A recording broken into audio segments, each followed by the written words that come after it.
Thank you for coming out for this. I'm Denise Mache. I'm the MLS manager here, and I've been here since 2007. And this is Dakota Geegan. She is our new MLS administrator. So now you have two of us that you can call for help. So we're going to kind of go through this pretty quickly so that we can make the best use of your time. And then at the end, we'll have time for questions. If you do have questions during it, feel free to raise your hand and we'll try and pay attention and call on you. So, first thing is, why a regional MLS? Basically, it's going to eliminate geographic boundaries, create a seamless search for realtors, eliminate the need for brokers to manage and pay for multiple data feeds for their websites. It'll produce better statistics with unified regional information, increase advanced training opportunities for you guys, like this one.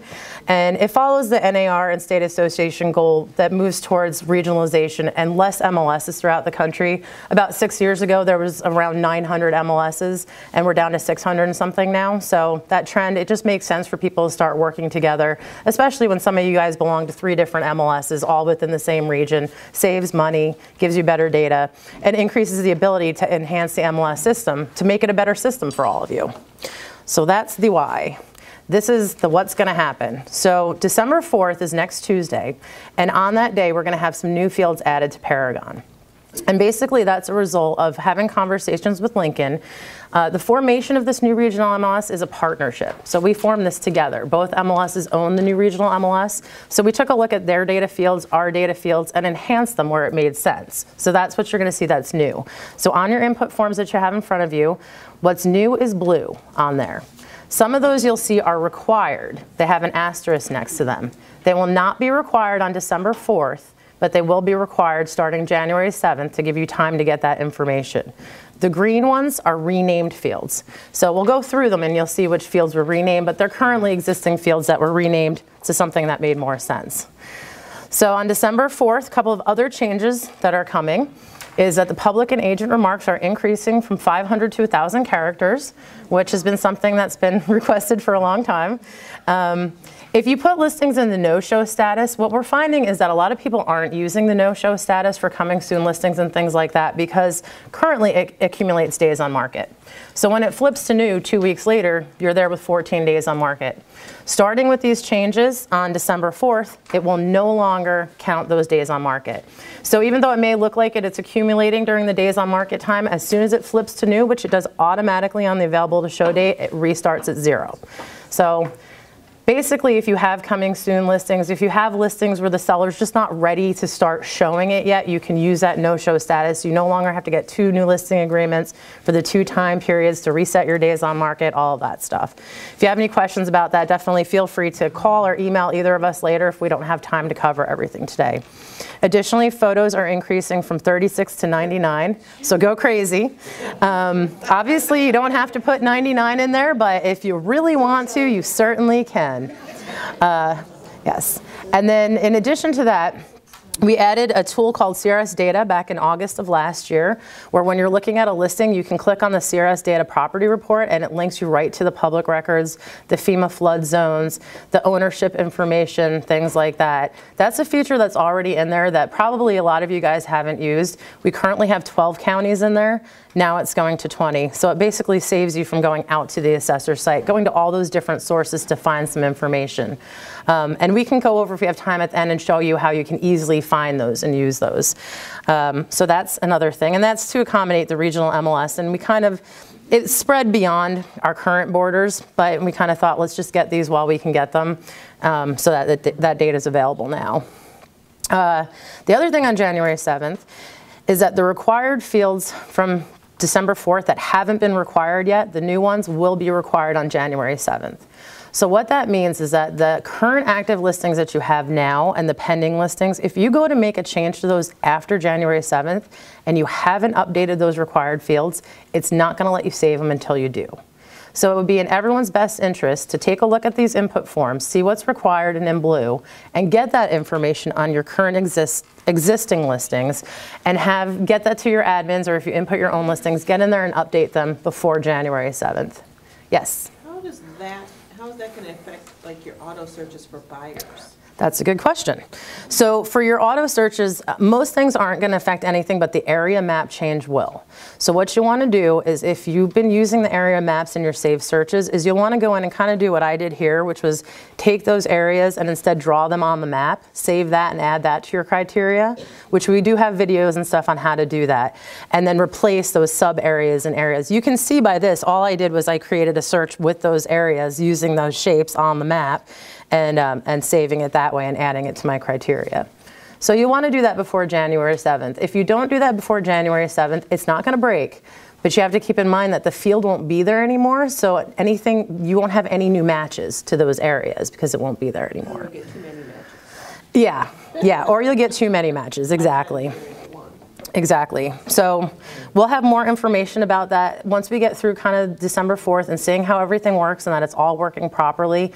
We have a regional MLS web page on our website. Sorry, it's not actually dedicated to the regional, but on there we have all the new input forms, and as anything gets updated, we're putting them on there. So we'll have the links to the video on how to do the Google map search. I think you guys will all be fine. It's just a little bit of a change, and the area maps just aren't necessary anymore with the new technology. And it would require completely redrawing them and renumbering everything to incorporate a whole other area. And we'd have to do it any time we incorporated any other area. So that's the rationale behind that. On February 25th, so all of these changes that are happening now are in preparation for the Lincoln data coming into the MLS. So those are going to come in on February 25th. So starting on February 25th, you're going to see Lincoln data. So anything that was in Midland's MLS before will now be also in our current MLS.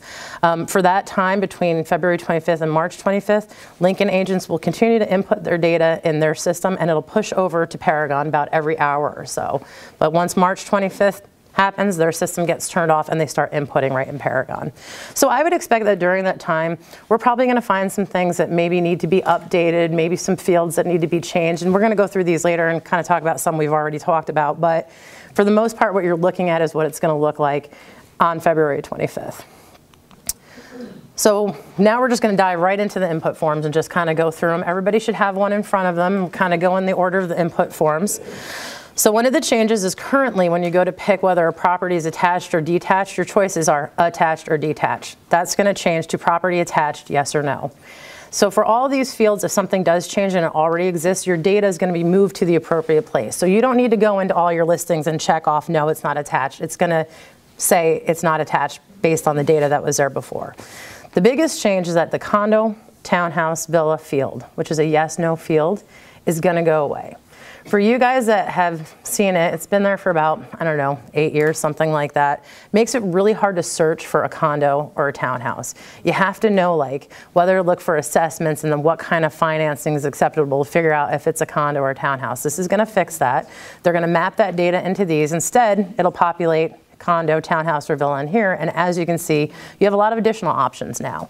So you can really drill down to a type of property. You have duplex, which is something that right now isn't there. You have to search public remarks basically to find a duplex, so that's going to enhance your searching capability as well as the ability for your clients to find those properties. Yes? Yes, that'll be December 4th. So all these changes to the input form that you have in front of you, you're going to see on December 4th. It's just that some of them won't be required until January 7th. So this is a perfect example of that right here. Senior living, 55 plus, will be a required field starting on January 7th. So if you have current listings and it's not 55 plus, you want to mark it no sometime in the next month. Yes? Farm, is that like an acreage? That's a good question. I don't think so. I don't think so. And I'm going to be completely honest with you here with some of these definitions. We're still working on them because a lot of these things did come from Lincoln. Actually, all of these are defined. There's a national standard for data that we've been working on for about the last 5 years. And there's a data dictionary, and it defines most of these things. And we're required per NAR to adopt that standard. I've also been on a lot of the work groups to kind of create that standard. So all these actually do have definitions. And what we're going to try and do in the next couple of months is start putting the little info boxes next to them when you're inputting that gives you the definition. We have a few of them there now, but it's our goal to really just beef it up with any of those kind of definitions. And because there's a national standard, it makes it a lot easier.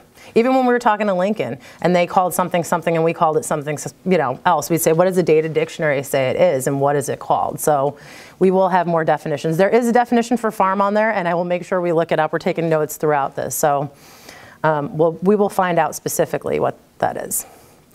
We're adding a post direction field. That's just an address thing where you have like a west or something after your address. Not so much here in Omaha. I don't think we really have that very often, but I guess in some areas they'll have 158th Avenue West or North. And so that's not required. It's just there if you need it.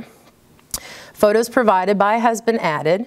When you update or upload your photos and your listing, you're going to say, where did you get those photos from? We're going to check and see if this is a multi-select list, so can you select agent and photographer? If not, if you can only pick one, we're going to add an additional field that says combination or something. It's not necessarily that we need it, but a lot of these fields, what happens is if you're going to combine two MLS systems, right, and you get rid of that field, they've now lost 20 years of history. So if it made sense, we've included the field. If it doesn't make sense in the future, it's certainly something that can be removed. We have a users group here that meets every month that makes recommendations, and actually some of these changes were recommended by them that weren't from Lincoln, and I'll cover a couple of those. But that's what the users group does, is they look at the system, they go, okay, this made sense 20 years ago, but it doesn't make sense now. And then they go to the MLS board of directors and they bring those recommendations to them, and they decide whether to adopt them or not. And we're also going to have a regional MLS users group now that we're all going to be users. Sorry. Yes, this one definitely came from Lincoln. A lot of these fields did. Probably most of them. There's only a handful that were things we were waiting for until the regional MLS. So lot included in price. This one I think will be very helpful to you guys, because right now if you have new construction, the rules say that you have to disclose if the lot is not included. Well, you have to do that in public remarks. So then you have to search for it. Now you have to say yes or no right away. So if you're looking for ones that only include the lot, you would check that off. And if you're looking specifically for ones that don't, you'll check it off. It'll just make it easier and more clear for you guys to know for sure whether the lot is included or not. And what we can do with some of these, and we're going to look at it, is we can default them for you. So if most of the time it's going to be yes, we can have the default marked in the MLS as yes, and then you would just change it to no for other ones. So when the majority of listings are no, then, or yes in that case, then we can have it defaulted to that. So we're going to take a look at some of those and add some of those rules in. So it'll save you some inputting time. You won't have to check it off because it'll already be filled out. So the next field that's changing is currently we have the SID number, Sanitary Improvement District, and you have to put something in there. So if it's not in one, you have to put a 0. If it is in one, obviously you put the correct number. Now if you check off SID yes or no, if you check no, you don't need to put a number in there. If you check yes, you do. These are going to be auto-populated based on what you guys have in there now. So, but moving forward, you'll want to do that. And then you'll see these are green. This is a rename field. So this used to be called, or is currently called as of today, assessments yes or no. It's currently a required field. It's being renamed to HOA.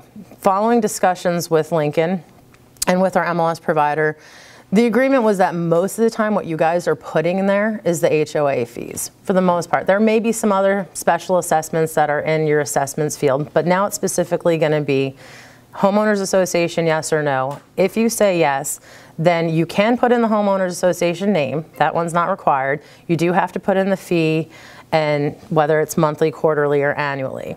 So anything that you have in there now is automatically going to map over. Don't need to worry about it. But moving forward, that's what you're going to want to use that for. What we also have the ability to do now is we're able to take fields that were on the features. On your current input form, you might enter some stuff about assessments and then have to go all the way to the last page and then say what that includes.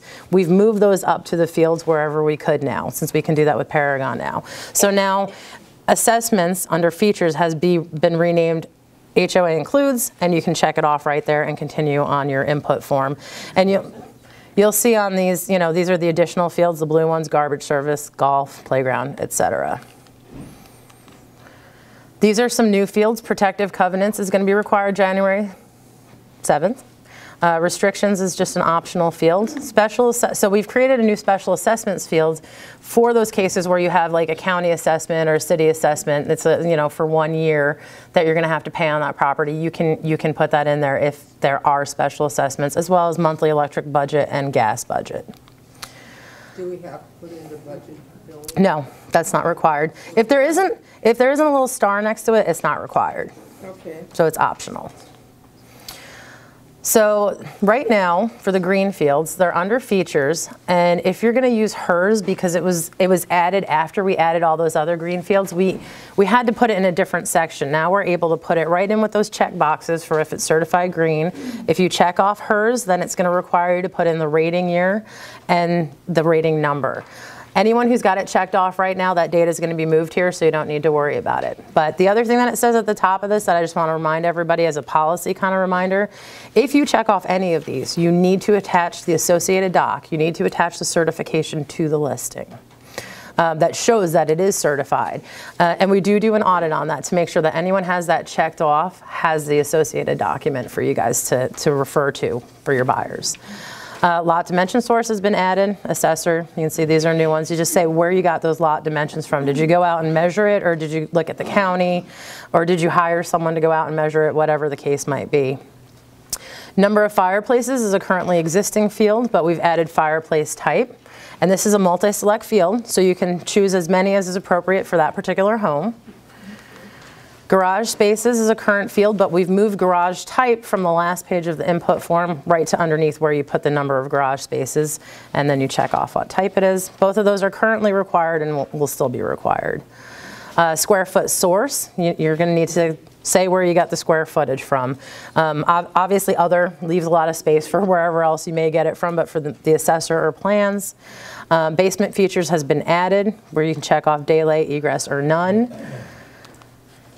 Tax database ID is actually already in there for any of you guys who input listings. You know right now you select either Iowa, Nebraska, or Great Plains. Great Plains is going to be removed because it's legacy. It's the old tax system we had that was always out of date. Nobody uses it anymore. So your two choices, basically you just check off if it's Iowa or Nebraska and it auto-populates the number in there. If it doesn't find it in the tax database, they're not required fields, so you just don't put anything in either field. Model name and builder name fields, they've been in the system for about 5 years, but again, they were added and they were at the very end and people didn't know that they were there necessarily. Currently, most people put it in the public remarks, but if you have somebody that's searching for a particular builder, it'd be very helpful to populate these fields and be able to do a search for them rather than trying to search public remarks and find a particular builder's name. Again, not required. You do have to disclose if it's a model home. So that doesn't mean that it's a model home not for sale. It just means it was used as a model home. And that's just a piece of useful information if somebody wants the model for some reason. For style, there's been an additional option added for style called 1.75 story. And before anyone asks, if anyone knows what the definition of that is, please go ahead and share that with me, because it definitely comes from Lincoln, and we had a great debate with a couple of appraisers the other day, and they could justify what 1.75 means. I think here locally we all call a 1.5 story anything where it's got part of it is not above the rest of it, but I guess if you technically measured that, is it really half of what the square footage is on the main floor? I don't know. 1.5 has a master on the main. That's the common way that we use it. Apparently that's not a requirement nationally, but that is the way we all understand it. 1.75, I'll get you guys some more information. If you don't know what it is and don't think your house is that, just don't check it off. Just keep doing what you're doing. And then you have the additional options of architecture, Cape Cod, colonial. Again, we'll try and put the definitions for those using that RESO data dictionary so that you guys can use those. But again, that's an optional field. Commission compensation code is still the same as it was before, but now there's a bonus field. So rather than having to only put like, you know, a bonus to the buyer's agent in your agent remarks, you can put it in that little field there and people can search for it. You can put it in both places if you want, but it's just an additional field for you to use that makes it searchable. These are two new fields that I had to look up myself. A neighborhood revitalization strategic area, yes or no. Apparently that's a Lincoln only thing. It is not a required field. They have an area that qualifies for that. And then the NIFA target area is the Nebraska Investment Finance Authority, and apparently we do have one here in Omaha because I looked it up this morning, and there's a link to the map for that that shows what properties fall into that. It has something to, you guys probably all know exactly what this is, but it was new to me. So you'll want to check that, just look at that map. And again, these slides will be available so you can click on that link and see the map and see if any of your properties fall into that, because that will be a required field. It has, I guess it qualifies for a certain type of financing, so you want to disclose it, is my understanding. Currently, there's a branded virtual tour. I lie. There's a virtual tour field and a video link field. We're renaming those. So we're renaming the current fields to branded, and then we're adding an unbranded video. Okay, I thought I was behind or something. There's now an unbranded virtual tour field. Until today, there was no rules that you couldn't put a branded virtual tour in the MLS. And so what was happening is a lot of brokers won't display those on their website if it's for competing, brokerages, because they don't want your contact information all over it. Now you can put an unbranded virtual tour in there, separate from your branded one, and then they may display those in more places. So it's just an additional option. You don't have to use it, but if it is branded, just make sure you put it in the branded virtual tour field. Room dimensions and descriptions. We are now on page 3, I believe. Couple things for this. When you were inputting before, they were out of order for your levels. It would go 3rd floor, 2nd floor, main floor. So we fixed those. So you put in main, 2nd, 3rd floor. And then some description fields have moved from being able to select for the different room names. They've become hard-coded and easier to find, and we'll show that on the next slide. And then they're ordered by, you put them in size, level, then description. So these are the other room names. You can see we've added sewing, sitting, and walk-in closet. And then we've moved great room, dining room, office, somewhere else. And we've added bedroom number 5 and bedroom number 6. I'm waiting until I get to my screen here. So this is where it affects you guys. So on this screen, before, if you put office under other room, you could put it under any of the other room names. And so if you were looking for a house with an office, you'd have to do like 5 different searches because they could have put it in any of those fields. So now there's a dedicated office, dedicated great room, and dedicated bedroom number 4 and 5 and 6 fields. So this gives you more, especially on those, larger, more high, high price homes, it gives you more options to put more of those in and not just have to include them in remarks. We have added a master bath yes or no field. So you just mark whether the house has a master bath. I guess some don't. They don't. So now you can easily find that. If somebody wants a home that has a master bath, you can find that by just searching for it. And we've moved up master bath type, which was a field before, right underneath that yes no field. And then we have a new showing instructions section. So in the showings instructions section at the top of page 4, right now, if you're looking for showing instructions, you have to either look in agent remarks to see what they said in there, or you have to look under features where you can check off call agent, call showing service, whatever it is. Now you can select what type of person you're calling. Are you calling a showing service, the agent? And you can put in showing instructions and the phone number. The phone number, I believe, is required. So everyone's going to have to put a phone number in there because every active listing in the MLS should be available for showing unless it's in the no-show status. So there's your contact types for who you can pick. And what will happen with that showing instructions field here is they're going to take whatever you checked off currently in that features section under showing instructions, and they're going to populate it in that free-form field for you. You can certainly go in and add more information to it, about whether the person's home during the day, whatever kind of information that you want to add that you used to do in agent remarks, you can certainly add it under there following whatever you had in there before. Is there an agent remarks? Oh, there is. Agent, we are not eliminating anything that was in there, so agent remarks is definitely still there, but it'll give you more freedom to communicate other things in agent remarks instead of all of this stuff. You can certainly still put it in there, but if there's a field there for it, it may make more sense over time for you to put it there and make it easier for people to find. So the order of the features on that last page have changed since the current thing, and that's all that's done. This is going to tell you the order, which you guys can all see. We're on the bottom of the second to last page here with a couple of them. A real quick question. Yes, absolutely. If you're going through a showing service and putting all that information in there, can you just put the showing service number in that showing number? Yeah. So then you could bypass all the other stuff because you're going to re-put it in somewhere else. Well, we're set up with both showing services, so actually the hope is that they'll take whatever you put in there and they're going to populate automatically, because I know for some of you guys you have to go add additional stuff. Even though it populates in there, because we didn't have the fields in the MLS, you'd have to add remarks or whatever it is. Our hope is that those showing services, centralized showings and showing time, will map that data and save you guys some steps, because yeah, you don't want to put it in twice. Absolutely. Right. That's the goal. So we'll reach out to centralized early showings and showing time, and let them know that they know that this new field is here, but let them know and say, hey, you know, start looking at that starting December 4th so that people don't have to enter so much information in 2 places. Anything in blue is new. Just as a heads up, we've already talked about asbestos shingle and asbestos siding as being possibly liability issues of either forgetting to put it in there or putting it in there when it's not right. So it's possible that one may get removed at some point, but this just straight came over from Lincoln, but that's come up in the last 2 sessions, so I want to let you guys know that.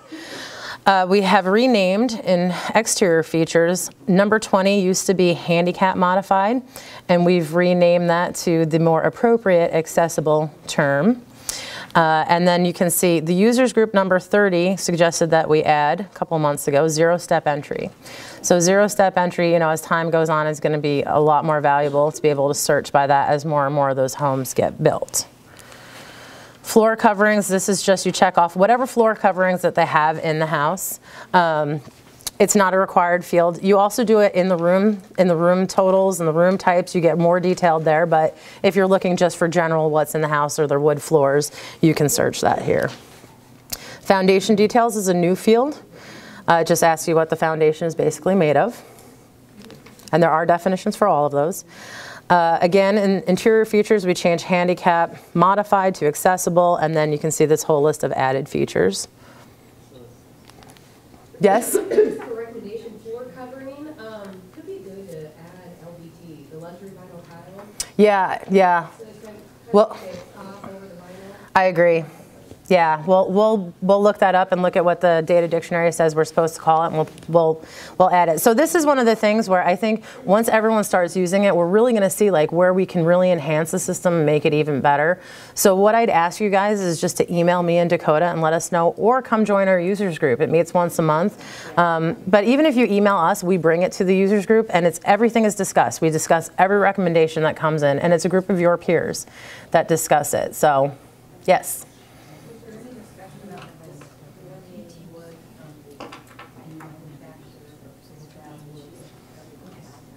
Well, I don't think that's really wood, is it?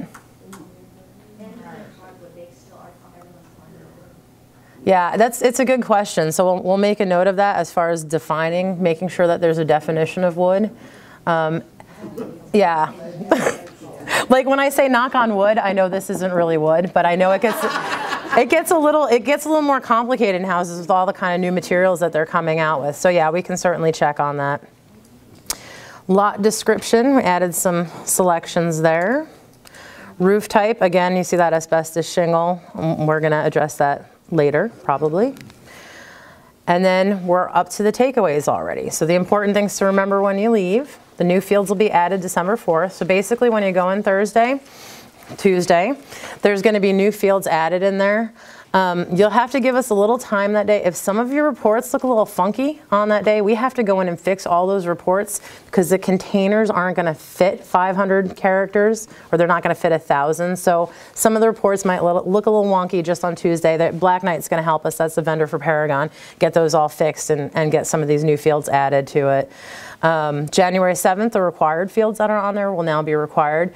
We're working on compiling a list for you guys. So instead of having to take this input form for all of your listings that you currently have, maybe just having a list of those fields you need to address so that you can just go from that list for the ones that need to be updated currently. And that'll be on our website once we get it updated. And here's a link to that regional MLS page on our website. omaharealtors.com/regional MLS. I can tell you guys, we've updated these almost every day. Very small changes, like accessible wasn't in green, so at 10:30 last night I fixed that and re-uploaded it. So I would suggest for a while, bookmark this page on your browser. Take a look and just make sure you always have the most recent updated input form. Most of the changes, if there are any, are just going to be more cosmetic, or maybe some of the letters under features will change as far as whether it's called AF or AL. But just keep an eye on that. It won't be a required. No, and it's probably just going to be something's changed in color. Yeah, you should pretty much be okay with the ones you have today moving forward. But if a field gets removed, like if they decide to remove asbestos shingle, then you don't want to, fill that in and turn it into your input people, and that's not an option anymore, and then you have to go back. But yeah, so you guys will be fine. So that's the big thing. We're going to keep stuff, more updated stuff on that page. Any communications we send out, the updated input forms, as you look at them, you'll see when they're updated and when the last update was, so that you'll always know that you have the most recent one. And that's about it for those. And then I think I have a second page. Again, we were just we know there's a lot of concern about the area map going away, and we understand it. And we just want to let you guys know that I did this because I don't use that very often, and it really is very easy to use, and you're gonna get better results using the mapping rather than those areas, because unfortunately we know that people who don't know those areas will look at another listing that was listed before, or something else in the area, and they'll use that data, and we end up with 30 listings that are not in area 225 because people didn't actually look at the map. But Google Maps is pretty good at finding the right location. And Paragon has switched from Bing Maps to Google Maps in the last 6 months or so. And I'm sure you guys, yeah, that was a great move. It's a lot more expensive, but we've all been asking for it, all of the MLSs, because it is much better, much more up to date. And I think that you're gonna get better search results actually using shapes rather than those areas. But if you have any concerns or you try and do it and you get stuck, we're here to help you. You can call us, you can call Paragon Support, and we'll get you through it. So just want to let you know that. Now it's time for you guys to ask your questions. So we'll start here and then. So you've got somebody that's looking at like 4 different areas of town. Right. 244. Yeah. Because I know, I memorized all of it. Right, so you know all the areas, right, right. And you can give me an address and I can tell you what city. Right, But, I know. so what do we do then? So what you would do instead is you put in all your search criteria, then you pull up there's a place in there, and I can show you guys, I want to get to everybody's questions, but I can show you real quick too where that is in there. You can draw a bunch of different shapes in there. So you just draw shapes around those areas using your map, and you add that to your criteria, and it's the same thing as adding those areas. It's just not called area 241 or whatever it is. Just going to show you real quick where that is if you haven't used that. Are there people in here who use the mapping searching now? Do some of you guys use that? So keep in mind who they are so you know who to call when you have trouble. Now, it's the thing about those areas is back, in 1992 when they were created, it was probably before 1992, there was no internet, there was no map searching. That was the only way you could find a specific area. And so it was really important to use that at that time. But with the new technology, unfortunately, it has. Hey, can someone call Denise and let her know that they can't remember their password, that Denise can't remember her password to Paragon? You're the only one I call. There we go. Okay, so just real quickly, I'm just going to show you where that is. So I always recommend, like I said, put in some of your default criteria before you go to the map search. And this is not Paragon, this is our internet. That's very slow here. So we're going to go to all active. And for school district, we're going to go for Elkhorn. And then this map search right here, you just click on that. Now, if you put that criteria in first, it's going to center you in on those search results, hopefully, and it did, sweet. It centers you in on those search results, so it kind of brings you closer to where you're looking at. And then you want to get more specific, you can just draw any kind of shape. So I'm going to draw from here to here, and obviously your shapes are not going to be triangles like mine, but that's just the easiest way to do it. And then it brings us down to 76 listings. And you can add multiple shapes, and you can add shapes and like within that shape, remove a shape. So there's all kinds of crazy things you can do with it. But now I add it to my criteria, and you'll see here, it remembers everything else. And now it says shape 1 polygon. And you can keep that there. And then if I didn't want that shape, I was like, oh, that's not the right shape. I can just remove it and start over again. So you can save that search, you can assign it to your client, you can do all of that with what you have right now. So that's that. Okay, I had a question back there. Yes? On lot description, what is 21 bracket? That's actually only the second time somebody asked that, and I will find out because I have absolutely no idea. So I will find out what that is. It must be something, but we're going to find out what that is, and we'll get you guys a definition for that. All right, next. Changing everything between the two becoming one. Are we changing any of our reports in Paragon that seem to be just a bit? Yeah. So those reports, is there anyone here who's ever created their own custom report in Paragon? Okay, there you go. You guys get props for that. But basically those reports, that report editor, all those fields you see in there, you have to move each one. And so we've updated them as we've added some new fields. They're going to update them to reflect the different size of some fields like public remarks and stuff like that. We can definitely look at that. It's definitely on our radar. Actually, I think Dakota just learned the other day how to make her own one, and it like made her day. We've created some of our own custom ones for audits and things we do internally. The thing is, if there is one that you kind of like and you kind of want to use it, you can copy that one and then change it to make it your own. You can do that with any report in Paragon. But if somebody has a suggestion of what kind of report they'd like with what kind of fields, send it to us. Because a lot of times when these things are created, either you have Black Knight creating them or you have MLS staff when we were creating them. The fact that area is on client detail too, none of your clients know what Area 242 is, so it probably shouldn't really be on the client detail, but you know, we don't know. You guys are the ones who use it. You know, appraisers use it, agents use it, you guys use it, so let's do what makes sense for you. So just if somebody has an idea of a report that we don't have that you'd like, please send it our way. So are all the details printouts that we use going to stay the same? The all fields detail is the one report. I don't use that one. Okay, that's the one and only report that if you're looking for every field that's on a listing in the MLS that's been populated, that's a system generated report. If you're ever looking where you want to make sure you've gotten everything on it, that's the only report that's going to have every single field on that. That's the all fields detail. That's what's your default double click view, but a lot of people have changed theirs to the full agent detail because the layout. The all fields detail is not a fun, it's not a fun report to use. I do a lot of Control F if I'm looking for days on market or whatever it is so I can find the field without looking through the whole thing. But that would be the only one that has all of them. You know, the only time I do pull it up is because I didn't know this for all these years until somebody in my office had pointed this out to me. That actually shows on there how many people have pulled up that listing. Yes, and you can absolutely see that on, you can see that on any listing. And if we have, what time is it? I can see it. I can see the full agent detail all of it. So here's a little trick we did at our last class that I didn't know, a lot of people didn't know. For all you guys who are looking at listings, I know a lot of people, you'll pull up your listings and then you'll click through looking for like client hit counts or days on market for each one of these. This spreadsheet, first of all, you can customize this to add any field that's in the MLS. So I said before my last one, please don't judge me. I've got about 40 fields on here, depending on what I need to do. So she was asking about client hit count and agent hit count. And the only report that has on it by default is the all fields detail because it's one of the fields. But what you can do, let me make sure I don't have it in here already. You can customize your spreadsheet view. And you can add any field that exists. You just saw mine populate. So let's do client hit count. And to add them, so I just went to customize them in fields, you just double click on it. And then you can add agent hit count. You can also see these if you go to your own listing, go to maintain listings. There's a listing activity report that has more details than this does, but all right, agent hit count.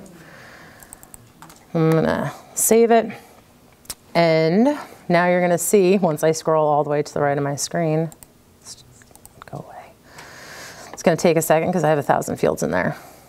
So I can see the agent hit count and client hit count for any listing that I've got pulled up. So if you're talking to your client and you're comparing, you know, other properties in their subdivision that have sold or are active, how many hit counts have they gotten? How many clients have clicked on a link to see it? You can do that on any listing.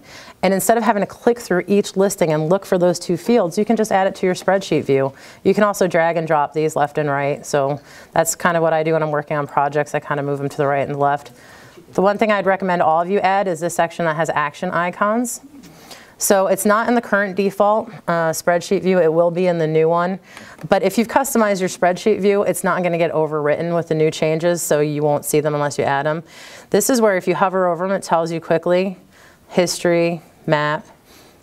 These are the CRS data reports, and we were talking about the flood information and stuff that's in this report. You've got your home snap view, your lockbox information. And basically, if something isn't in here, it's not gonna be there. So if you look at these first three, there's no D because there are no associated documents. So you know you're looking to see if something has associated documents and you click on the listing and then now you can just pull up a bunch of listings and see, oh yeah, that one has one, this one doesn't.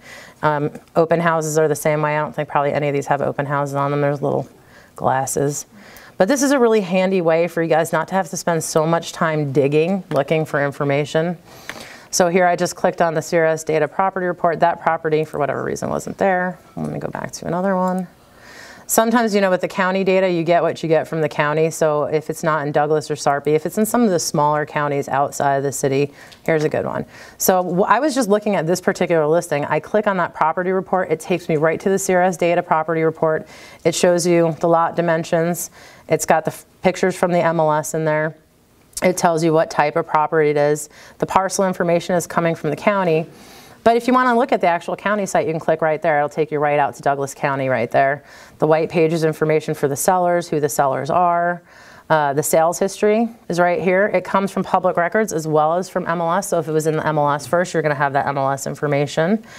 And then taxes, mortgage history. Do they have a mortgage? Are they in pre-foreclosure? That kind of stuff. You can use RPR for that also. Characteristics about it. Wow, this one has a lot. And there's your flood information. It's going to tell you your flood risk.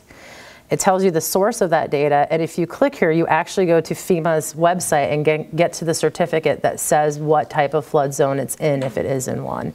And this is all right from the MLS. And see here at the end, now it's got your listing archive and shows you all the other times that it was listed. But yeah, what you can do on these is if you click on any of the parcels, once you're in a different search, you can find out the property information for anyone, even if it wasn't listed in the MLS. And you can see whether it was listed in the MLS and how it sold for. And you can do comparables right out of here that you can send to your clients. So if there's something that maybe was a in-family transfer and you want some of the information, how much it sold for, you can include it in the same report. So it's just some additional information for you guys. But yes, those would be my 2 tips, is that you can customize this, you can customize your search screens the same way, make it the way that you like it, what you're looking for. You can also, you guys always see all these spreadsheets under here? You can click on any of them and customize them for different purposes. Like if you want, for new construction, you want to see different fields. So when you do your new construction search, you can click on your new construction spreadsheet and it's going to have those fields that you care about. Don't be like me and just have 40 on one. You can really make these your own and save yourself a lot of time. Oh, I do have a new construction one. There you go. So that's all I have, but I'm sure you guys have more questions. But yeah, no, I mean, absolutely, guys, you walk out of here and there's something that you didn't ask or you didn't want to ask, just give us a call, shoot us an email.